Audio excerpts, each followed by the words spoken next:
Rootstem, and in today's video I'm just going to be talking to Ben. I'm pointing, but you can't see my finger. Talking to Ben, just basically about the changes that we've currently seen for 9th edition 40k. How are you doing, Ben? I'm spot on, Fran. Yourself? I'm okay. I'm at an odd angle to be able to record to make sure I don't have massive glare behind us. Oh, But yeah, everything seems to be going swimmingly.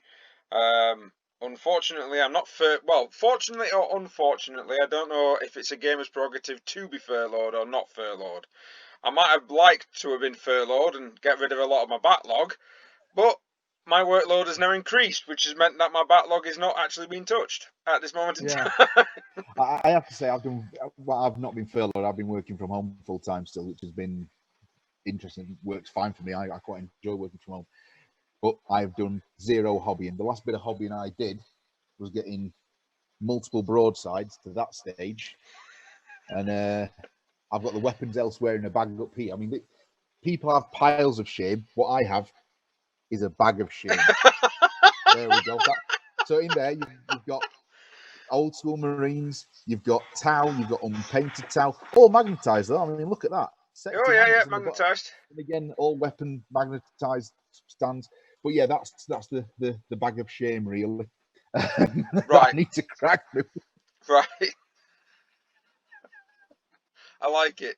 I like that bag of shame. I'll be honest, I'm looking forward to the small scale point game in 9th edition because it means I can have the field a fully painted army. Yes, so they did release a little snippet, didn't they, saying that Chaos Cultists were going to be about 6 points a model. So I've actually got that right on my screen in front of me here, actually, because as if by magic, I thought that might be what we were talking about to start with, or I did have. So, yeah, I mean, I thought it was quite interesting in the fact that when you look at the point, Primaris Intercessors are now 20 points models. That's a 3-point increase. Chaos Cultists are down at 6 points a model. So Primaris have gone to 15 points each. Oh, they might have gone. To be fair, I've looked in Codex. I've not looked in Chapter Approved. So yeah, they've probably dropped. They've probably gone up. So that's quite an increase in points. So really, when you're starting to look at the points level now, they're talking about the different size things. So looking at Combat Patrol at 500, Incursion at 1,000, Strike Force at 2,000, Onslaught at 3,000.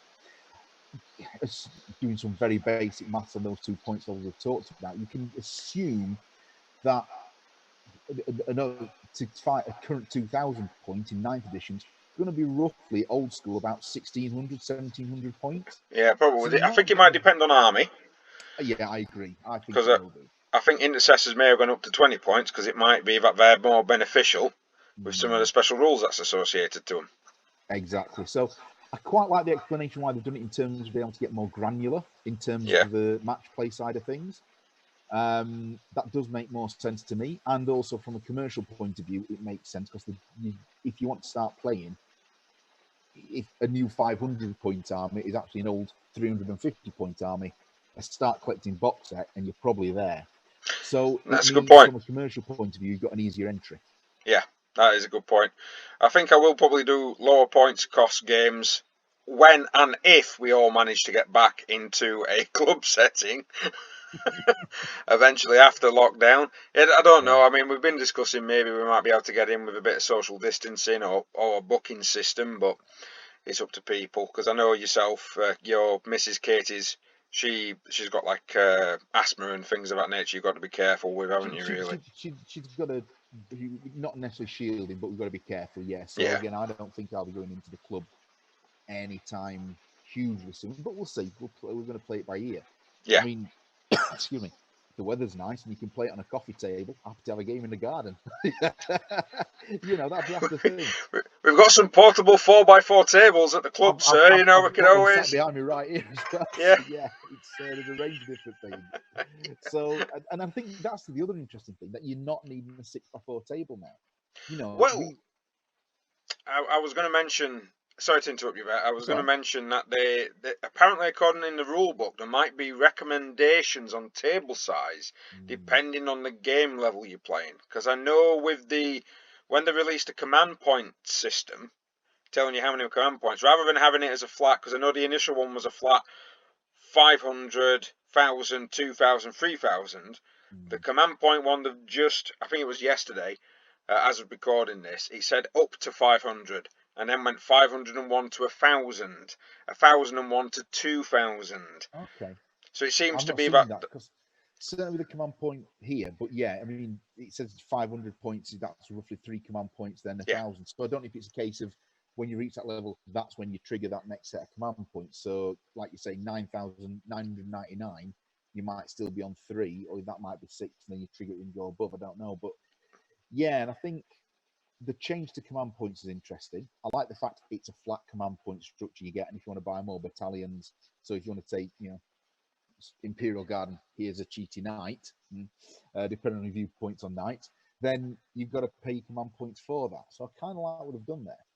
Yeah, I do like the fact that they've gone right. So if you have a detachment, it costs you. I think with the one that they've released is a battalion detachment. It costs you 3 command points. It's pretty much the same as the one that they've already got in the battalion section, but there's only 2 flyers. I can't remember if there were 2 flyers in the 8th edition one, and it's only 3 heavy support sections, 3 fast attack, 6 elites though, 6 troops, and 3 maximum of 3 HQs. If it's got your warlord in it, it doesn't cost you any command points. Effectively, you get those refunded. I'm wondering if that's going to be the same for when you're doing patrol, and if you're doing a. Because I can see what might happen is if patrol, as an example, costs you 1 command point, rather than having somebody having 3 battalions, it's probably going to end up being a battalion with your warlord, and then maybe a patrol, or maybe one of the side ones costing you a command point to use them. Yeah, it does say on the article, I've just got it in front of me now, it does say that if your warlord is in that detachment, you get it back. So again, I'm assuming there's different types of detachments. So again, like you say, they've shown the battalion one. If they've got like an elites only one, then you'd get that free if you're doing that side of things. So I think it's going to be interesting how they do this. I'm quite excited by this now. I think it's a really nice mechanic they've come up with for this one. I think you're going to see more armies that represent or resemble more like you did towards the 3rd and 4th edition, where you had a maximum of 2 HQs, you could only have up to 6 troop choices, you can only have 3 elites, 3 fast attack. You might find that rather than coming across a guard army with 18 Lehman Russers and 26 squads of guardsmen all being led by a captain, different captains to command point farm, Exactly. you'll probably not see that anymore. You're probably going to be seeing a more balanced force. And I think the super heavy attachments will cost a lot of command points for that reason. Possibly. So I, if you want a super heavy attachment, I mean, again, looking at the points level, or command points level per game, I'd put a cheeky bet that to unlock that, you're looking at maybe 4 or 5 command points. Because if you're looking at a 2,000 point army, 12 command points, you're going to be sacrificing a lot to bring the big guns. I think that's how they're wanting to push it. Yeah, I think they are wanting thematic armies around the narrative side of it. And the command point per phase as well.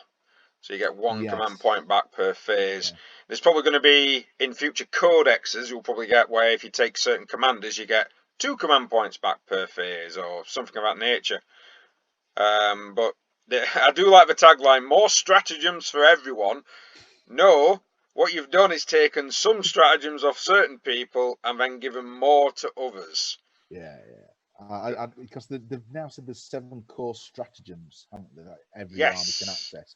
So you've got the purge the enemy, which looks like you're just going to kill characters. No mercy, no respite, which is thin the ranks. It doesn't really give much of that, but it's basically saying keep a tally of kill points each time an enemy model is destroyed.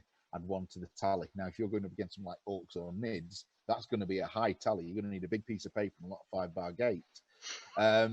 Battlefront supremacy. If you have more units on your army, Warcraft, Shadow Opera. Oh no, sorry, they're the secondary objectives. Apologies. Oh right, I'm going to say I've not seen these stratagems. No, these are the secondary objectives. So these seem to be going down the ITC where you get to pick your secondary objectives. I think that'll be interesting. I think really interesting because suddenly, because we've played games before, haven't we, from where you kind of go, well, we've got this to achieve. Oh, you've got a much more mobile army than me, and I've got no chance of achieving this. All right, I've got to try and shoot you off the field. And it becomes not tactical, it becomes a game of cat and mouse. If you kind of going, I'm in cover, and I've achieved the objective. and you have to sit there with line of sight like thunderfire cans try and blow you off the table. The fact you can choose this now, I think, is going to be really interesting. Yeah, because I mean, me primarily being an Eldar player as well.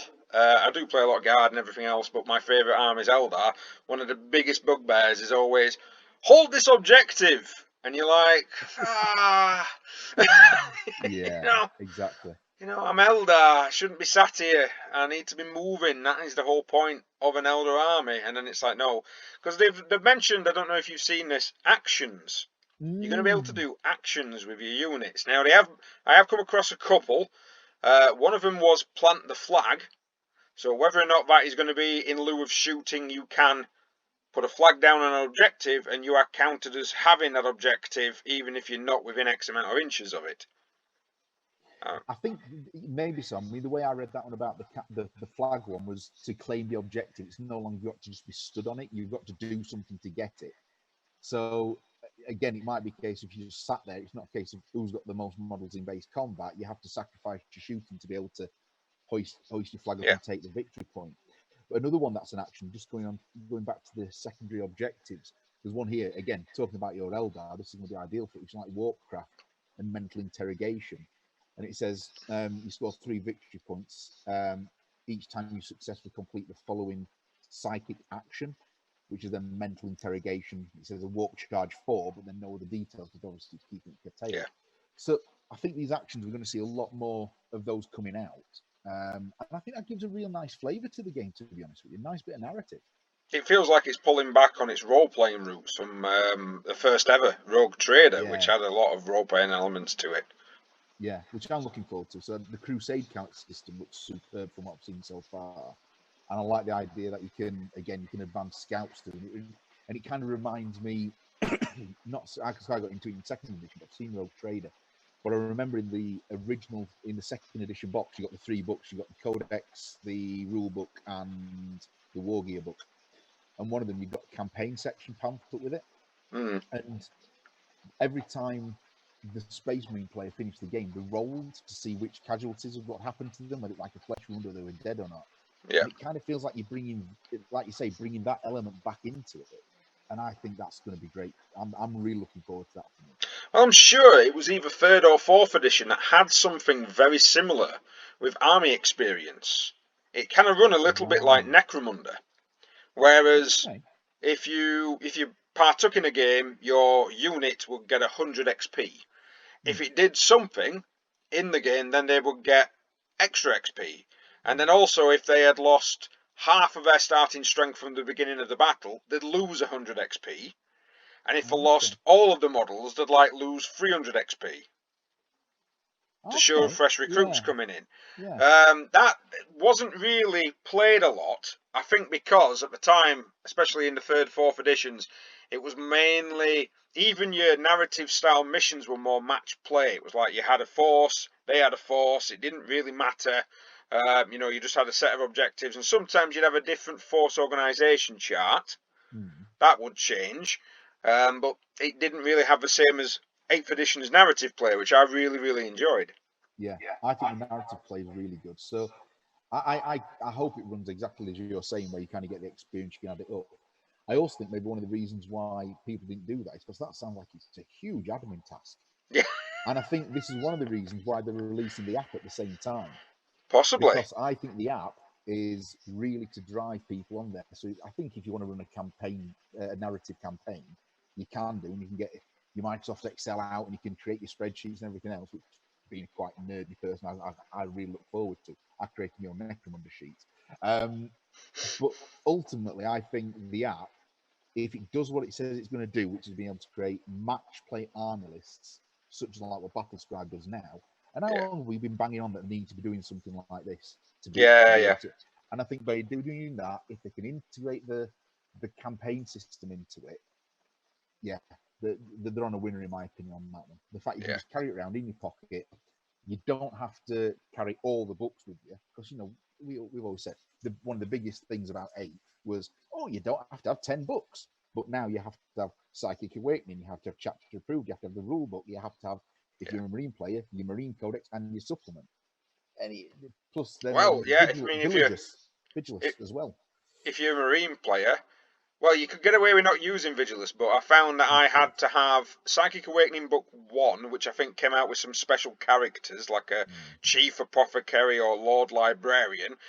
So I had my main codex, I had my supplement of Imperial Fist because I'm playing Crimson Fist, and then I had to have the Psychic Awakening. And then if I wanted to use anything from, any detachments from the Vigilus book, I then have to carry that one around. So it weighed more, which made me laugh when you could just have a rule book of a pamphlet, but then you also had to have chapter approves knocking about to make sure that you got your missions.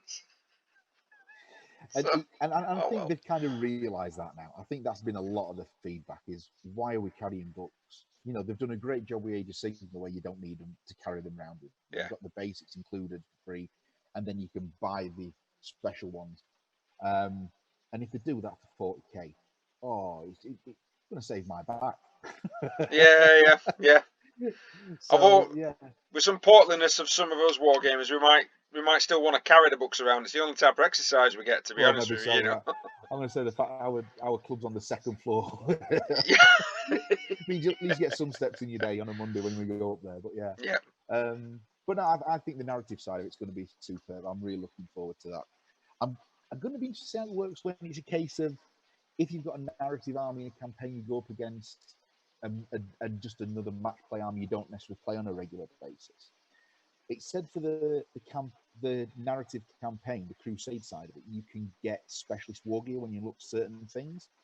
So how is it going to work against points? So if I've got a Space Marine captain, you've got a Space Marine captain, and they both cost, 100 points for round figures, but mine's gone through 3 battles and has acquired a relic chainsaw that gives him AP -3, for example. I don't know.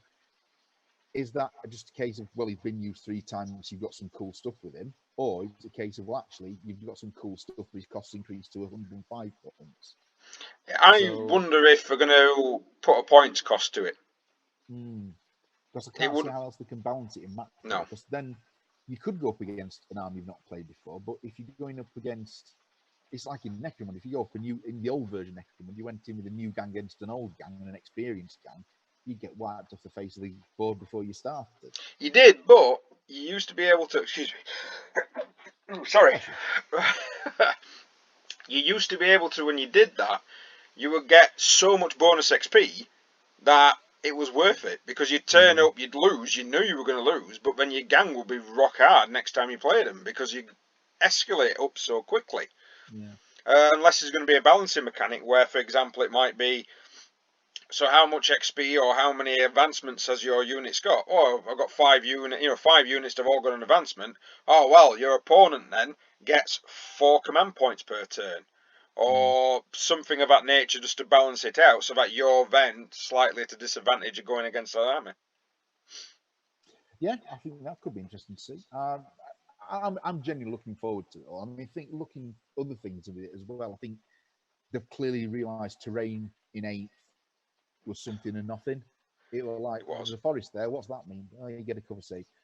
But the fact you could, again, any part of a single vehicle could see through the base of a ruin. You could see like the tiniest little nub of another vehicle. You could fire all your weapons at it. So it sounds like they're actually tackling that with the terrain, from what the studio Q&A said last weekend or the weekend before. I think that'll be good. They've made out that you can apparently do a bit more sneaking. Now, I'm wondering if, can you remember when we did an accident and we ended up playing your Marines versus my Gene Stealer Cult, but we kind of read the rules or interpreted the shooting rules a slightly different way. And we had it where you could only kill who you could actually see. So like out of a blob of 30 men, you open fire on them, but you could only see 7 of them. So you killed 7, and then in the next turn, my turn, this unit just pounced on you. Because effectively your firepower, even though it had killed them 7, you couldn't see the rest of them, and therefore you couldn't shoot them, which was actually going back to an older edition of 40k where that would apply. I'm wondering if there's going to be some form of mechanic like that as well that they may implement. I think that makes much more sense, again, narratively, because if you've taken the time to work your unit up the board, and especially Gene Stealers, I mean, I used to have a Gene Stealer army, I sold it, and well, a Tyranid army sold it because of this exact reason. You'd have your Gene Stealers, you'd have one arm sticking out, and you have a full either guardsman squad or anything, just absolutely hammer everything they've got into it. Yeah. And because they can see one, they all went. Yeah. And you've got that choice as an assault army, whether you go, well, do I take a couple from the front and not risk making my charge, or do I take some from the back, probably make my charge, but only have 5 in combat? Yeah. And it made those rules like where you've got a squad of, if you get over 10 in combat, you get extra AP to your attacks, I think it was. Then it was null and void. You're like, oh, really cool on paper, but as soon as you put a blob squad of 20 Gene Stealers on the table, as soon as they're in line of sight, yeah, and they're the target. So I think hopefully we'll go back to something like that. It'd make much more sense. And again, looking at the ITC rules where all ground floor ruins block line of sight, I think they could be going to that, because yeah. I think there's heavily from the ITC.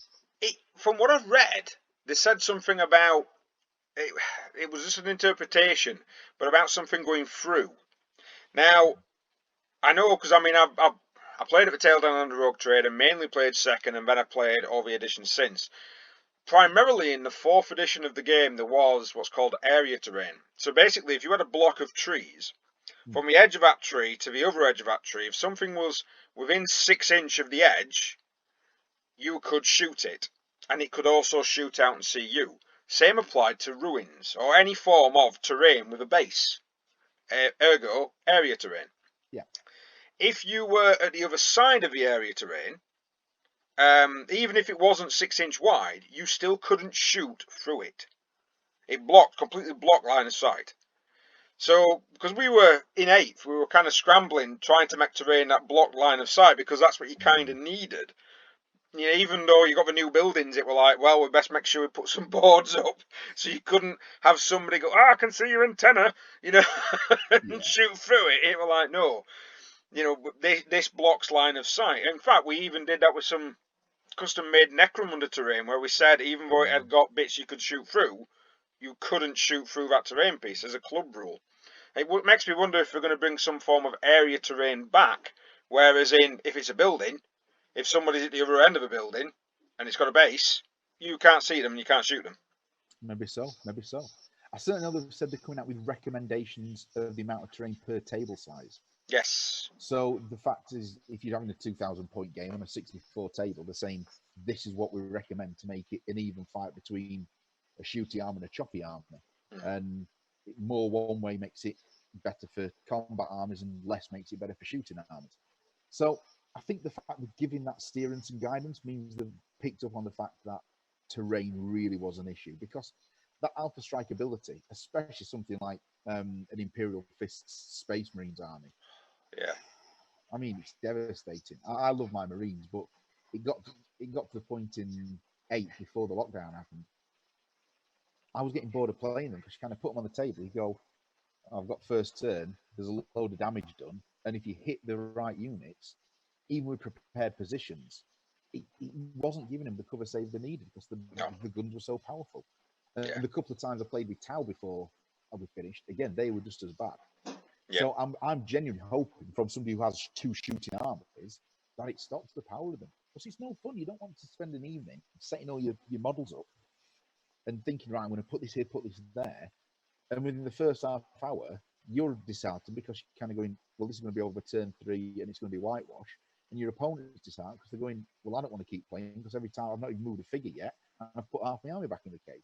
Yeah. So, yeah, I was hoping they were going to potentially change the turn sequence to something like they did with Apocalypse, like we've talked about before, where maybe damage isn't inflicted at the end of the turn. They might still be doing that. We don't know. They just said the turn sequence isn't finishing.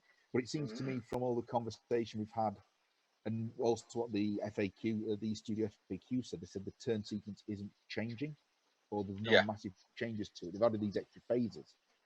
So I think it's still going to be that, but they're just going to make it a lot harder to shoot stuff in turn 1. Yeah, and it wouldn't surprise me if they're actually bringing this terrain stuff out. If, for example, a fortified building gives you a +3 save compared to just a generic +1. Because I always found that a bit strange when you got barricades, specifically designed barricades. What do they do? Oh, well, they give you a +1 save. Whereas in a previous edition, it used to be trees would give you a 5-up save, buildings would give you a 4-up save, barricades would give you a 3-up save. So the actual terrain, you know, what you were fighting behind, depended on if you could buy the terrain, which you could actually have them as part of your army. You'd buy barricades because you knew you were getting a good free up armor save. Whereas now it's a bit, it's a barricade. What does it do? It gives you +1 save. It's trees. What does that do? Well, that also gives you +1 save. Okay. Buildings. What do they do? They give you +1 save. You see, I used to, when the broke, because we didn't play it a lot, which is a bit of a shame, because when the City Fight one came out, and it was, if 50% of your squad that you're shooting at is behind cover, it's a -1 to hit. And cover also gave you +2, you know, rather than the +1, which made it very different when you were playing. But also they kind of countered that section of you going into terrain by saying if you're out in the open, you got pluses to your movement because you were just on flat roads. You won't have to scramble over bits of ruin or hill, or, you know, you could just run down those roads really fast. I'm wondering if we're going to, because we're going back an edition, they did incorporate, I think it was in 6, when you looked at 6th edition, a lot of the terrain rules, especially for ruins, were actually the terrain rules that they had for previous City Fight edition. Okay. So it wouldn't surprise me if maybe they were going to put some of what they'd learned from the City Fight edition, or Cities of Death, into the main rules.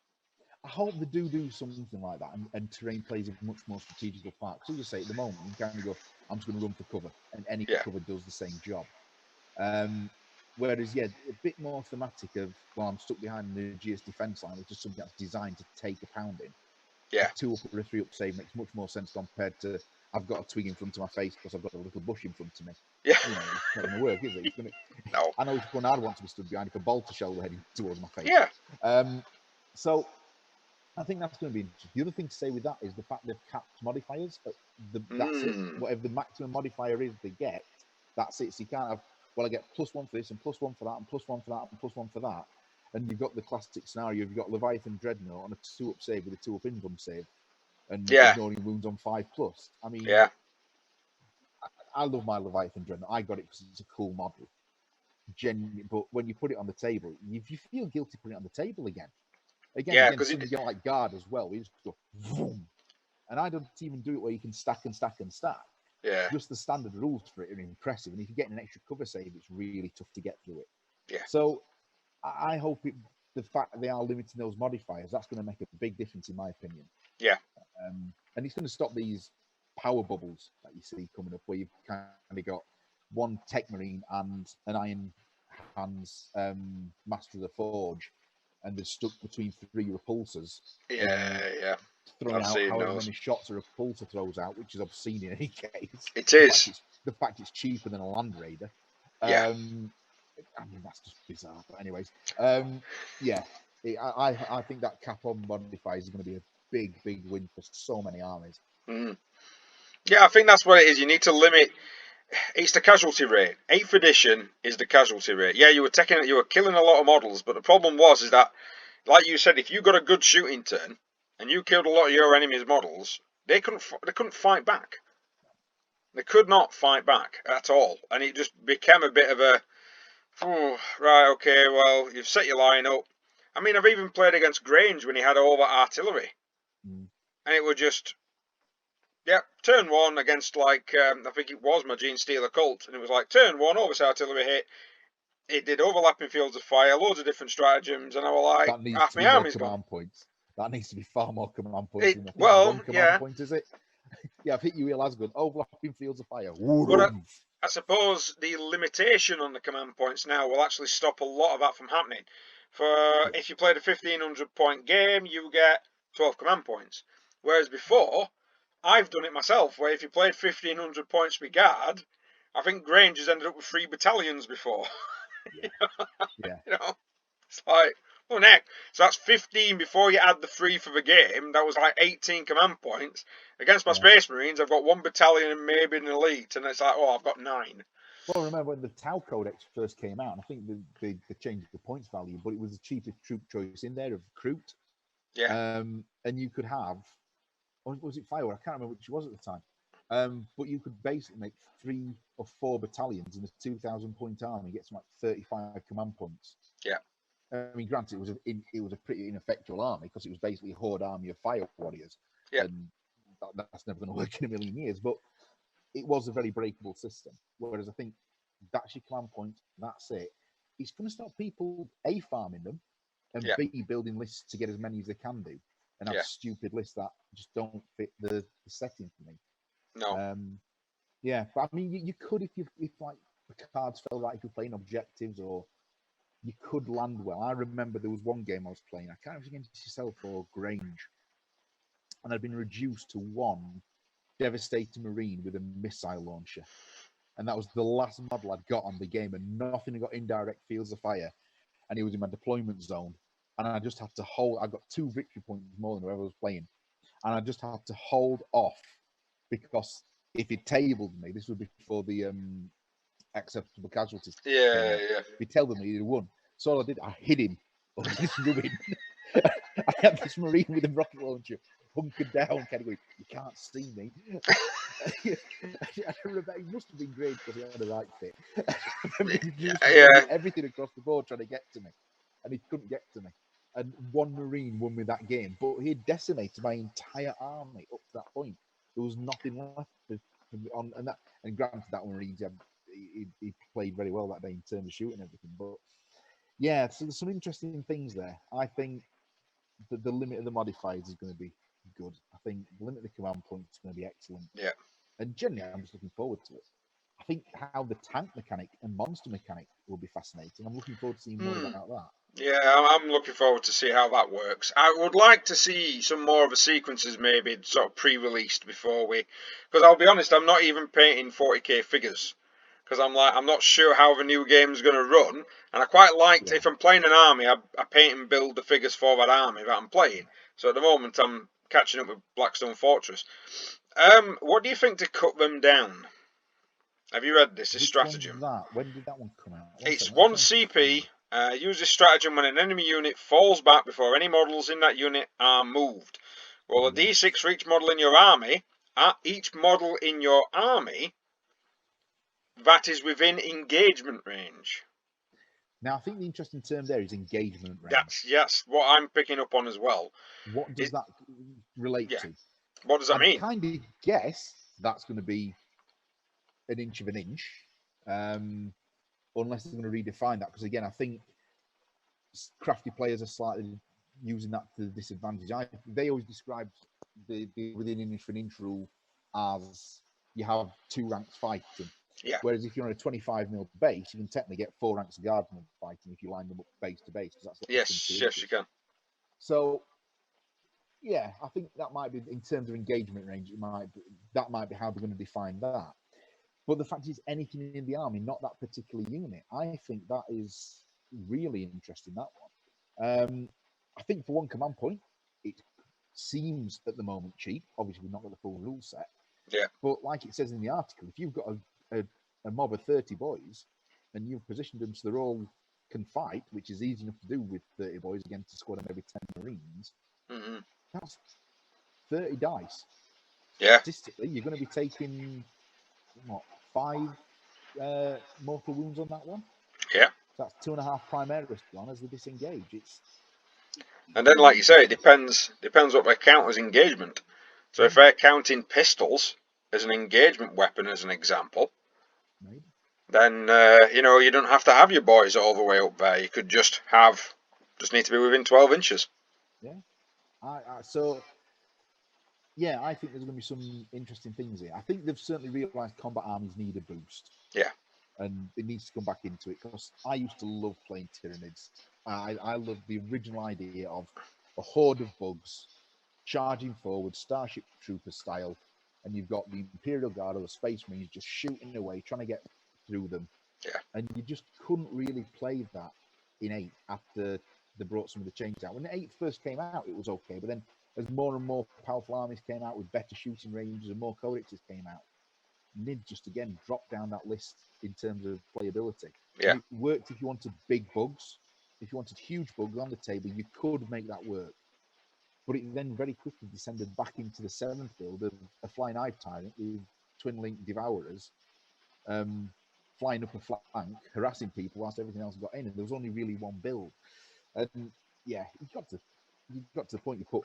I think I had something like 150 Hormigans and Termagants in my force. Yeah. And when you put them out and then you move them and then they get shot, then you put Well, back in the case. I'm looking forward to actually having some form of assault section for Space Marines.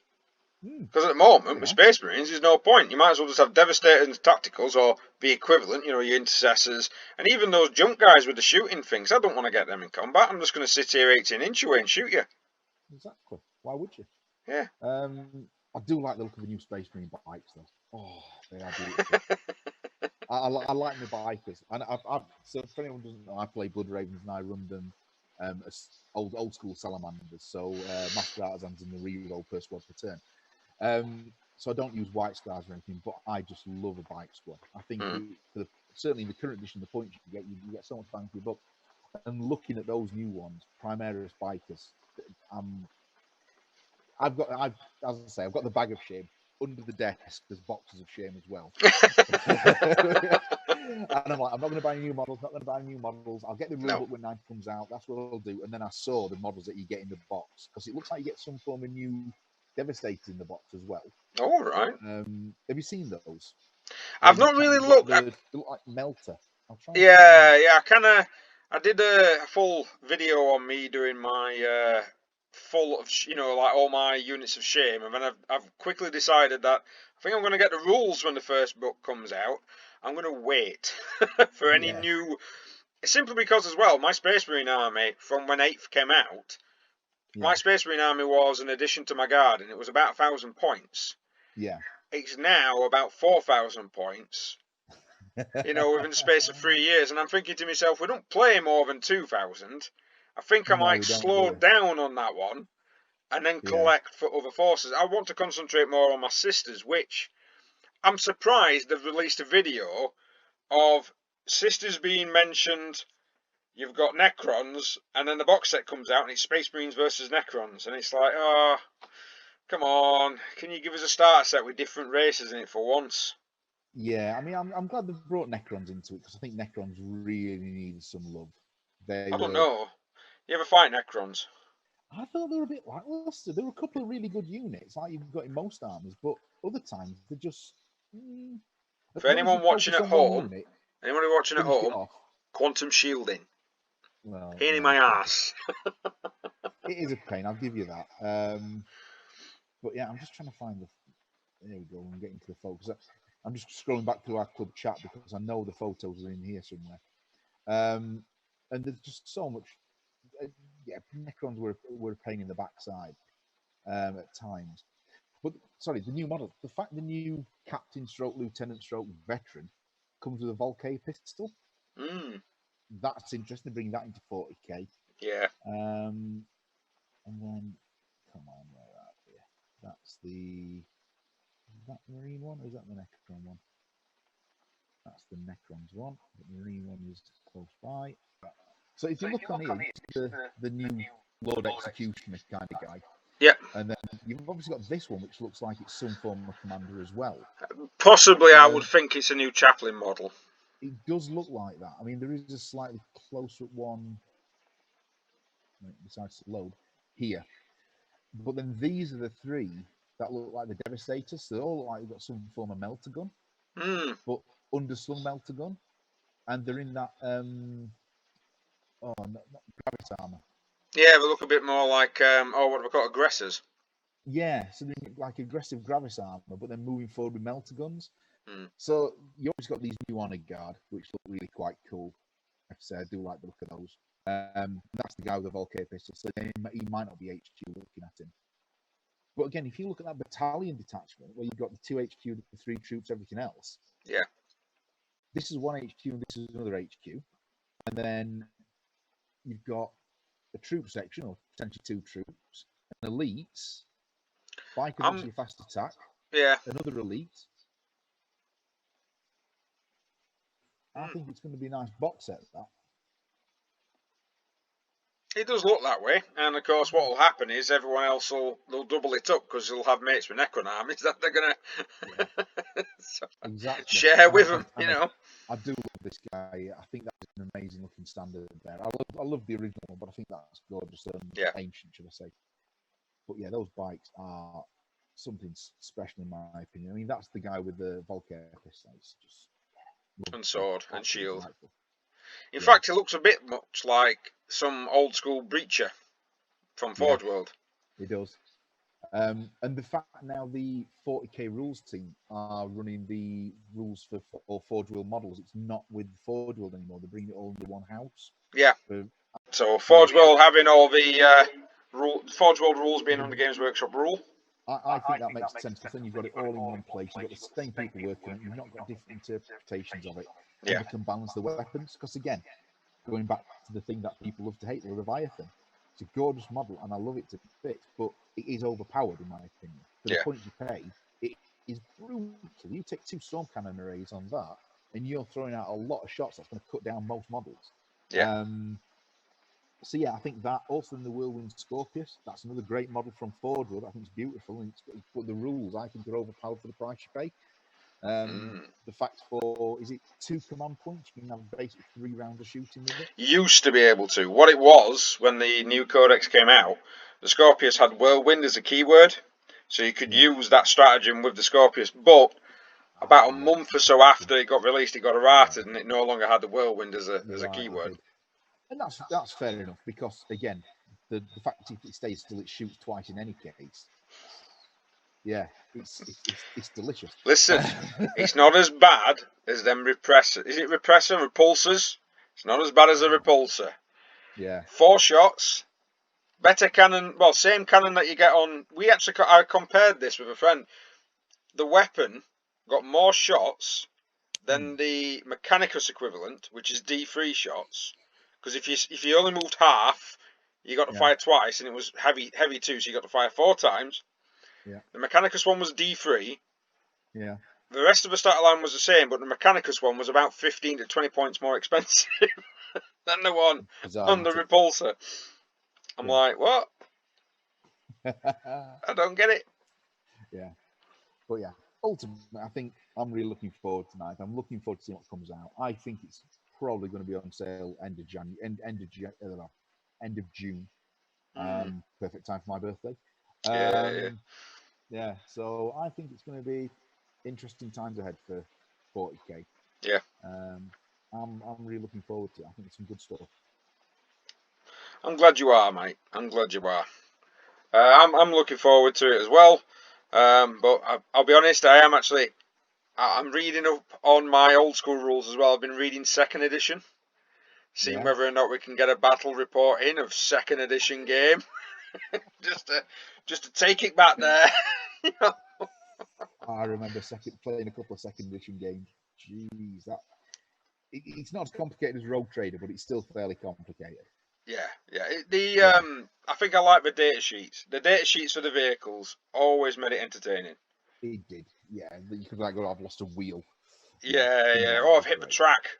The tank's immobilised now because I've shredded the track of the actual thing. It was the same way. That way you could fire lower end weapons and hope to hit a certain section that was a little bit like when you were firing at a Lehman Russ. The hull was really, really tough, but if you could hit a sponson and get a 6 on that damage and make the ammo explode through, it were like, you know. Again, it comes back down to it gave that flavour and that narrative. It felt like a real battle. Yeah, a role-playing element. Yeah, exactly. You're not just taking a bit off it and it's keeping going, and your turret's not facing one way. You can fire another way now, and so I'm looking forward to it. You know, the real thing I'm looking forward to it most of all, though, go on, is all the new, exciting, different ways Richard can moan. Oh yes. I might flash up an image of Rich. Honestly, he could get the best army in the world. Which, to be fair, he's got Imperial Guard. He's not a bad army in the current game, and he can just moan about it. He really can. It's all right. There's him and Gil both like to moan about Ape. Grange likes to moan about it, and then he does it. Player's doing this, and then you play against him, and he's doing exactly what he said he doesn't like, and you're like, what? Just the What? fact he's going, oh, cheaty Space Marines, cheaty Space Marines. Richard, what's your painting project? Imperial Fists. Yeah. I'm just doing a pure Primaris one. Just doing a pure Primaris one. Yeah. Okay. Oh, I hate people take repulsors. I'm getting a repulsor. Yeah. He's the only person in our entire club who will own a repulsor, or if they do own one, they haven't got the respect or not got the guts to put it on the table. Yeah. Richard's like, well, I just need one to fill 1,500 points up. Yeah, fair enough. Oh Whatever. yeah. Dear. Yeah. Yeah, I think I'll start taking about 4 fire prisms. We'll see if he likes that, shall we? That could be fun. That could be fun. In fact, actually speaking of that, there's mention just before, because I'll be ending the video soon, but just before we do, there's mention of being able to spend command points on like reserving units. Yeah. Have you read this? I have. I think that's going to be a good thing. So I think it seems like you'll be able to bring them on from different edges of the board as well, which I think means it's going to be really tough at that point. So yeah, I think being able to bring them on from different edges of the board, that's going to be exciting. It gives another element you've got to consider and think about. So yeah, we can see. Yeah, I'll spend four command points having a Wraith Knight added to my army, and then I'll spend another 2 command points infiltrating it down your flanks. You wouldn't get many friends at that point, Fran. No. But I do find it quite fascinating with we were saying sort of like the command points and maybe the super heavy detachments. One of the biggest things I didn't like about going against knight armies was that they changed that if you had 3 knights in a super heavy detachment, you suddenly got 5 command points, rather than it being just like +1 or +3 or whatever it was. Whereas now it'll be, if your warlord's part of it, you get the command points refunded for whatever detachment they're in. It'll probably make knight armies, they'll probably have to focus on a particular aspect of their army rather than it being, and I suppose it'll stop a lot of soup. Knight soup. Yeah. I think it'll stop that, definitely. I mean, that's what we want. We want it so it's just a nice, good game to play. And I enjoy playing against knights, but in balance. I don't enjoy it when it's like you've got a knight army, a knight, and then all the best of Imperial Guard or Astra Militarum or all the best of Space Marines. And that's annoying. where it takes it out. When you come up against that guy and you're like... Yeah, I don't mind playing against a knight army if it's 3 knights and he's taken Adeptus Mechanicus with him and it's just basic troops. Exactly. You know, I'm like, yeah, that's what would happen. You know, I'm okay with that. But it's like you say, it's like, oh yeah, I'm versing a knight army, and I'm also versing 4 aggressor squads, 3 units of, what do we call the Centurion Devastator units. It's like, I don't really want to play against it. No, they're not fun at all, those ones. No. So, yeah. No, they are not, sir. But thank you very much for joining me on this little bit of a deep dive. I'll put this video out as quick as I can. It's about, the time now is about 4:30, so that probably means they're halfway through the 40k chat, and by the time this video goes out, there'll be some new stuff that we need to then talk about, which we'll probably do this again, and I'll try and get Grange in, because like I say, if we can get Grange in, whinging, that will be awesome. Yeah, that will be awesome. Maybe even get Gilly in as well, because I know Gilly is looking forward to 9th, because it did make me laugh when he did mention that. We had a bit of a discussion with all his friends together, and Gilly did mention he didn't like the first turn Alpha Strike, but if I remember correctly, every time I played against Gilly, he had 2 full Devastator squads, 2 full tactical squads, all in the same piece of terrain, surrounded by a captain and a lieutenant, and upgraded to Chapter Master, so... Rerolling them dice. Rerolling them dice. So yeah, it'll be quite interesting. We'll try and keep all of my watches up to date. This will probably get about 4 views, but we'll try and keep all my watches up to date. And then we'll probably do this again maybe in a few days. Just trying to keep it all updated, if that's all right with yourself. Fine with me. Not a problem, mate. Absolutely. Right then, sir. Thank you very much then, Ben. See you later, guys. See you next time.